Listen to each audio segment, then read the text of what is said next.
J'aimais ta parole, Seigneur. Elle est la vérité sur mon sentier. Pareil, je vais me laisser guider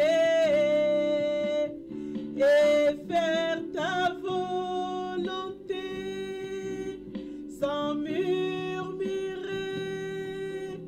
en espérant dans ta bonté. Jeudi 18 août.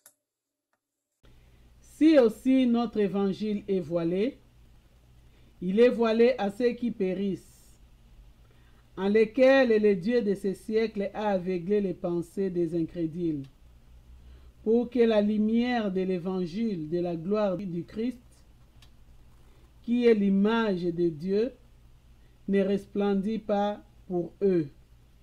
2 Corinthiens 4, versets 3 à 4. Réponse à un incrédule.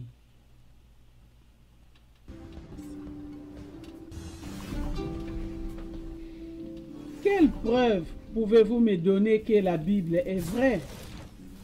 Demandez un jour un raisonneur. Depuis le temps que vous nous faites peur avec la fin du monde et le jugement dernier.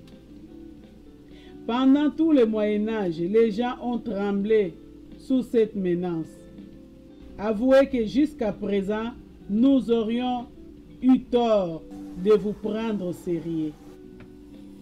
Vous ne vous doutez pas que vous êtes précisément une preuve vivante que la Bible est vraie?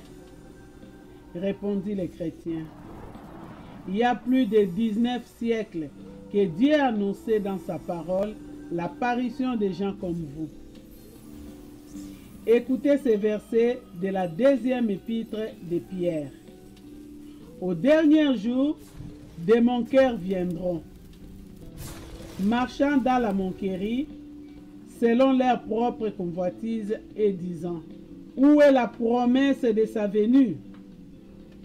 Car depuis que les pères se sont endormis, toutes choses demeurent au même état dès le commencement de la création. N'est-ce pas là votre portrait?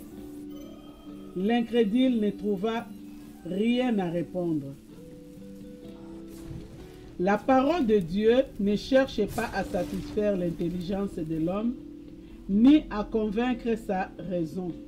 C'est sur le cœur et sur la conscience qu'elle agit, sur le cœur par la révélation de l'amour parfait de Dieu, sur la conscience en mettant en nu le misérable état de l'homme. Lisez ce livre avec sérieux et il s'imposera à vous comme étant la vérité. La puissance de Dieu en salut à quiconque croit. Croyez vous aussi cette parole, qui constitue la seule manière de connaître et de comprendre les vérités divines.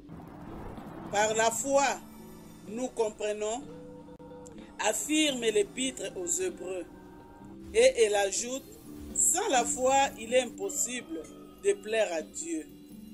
Hébreux 11, versets 3 et 6.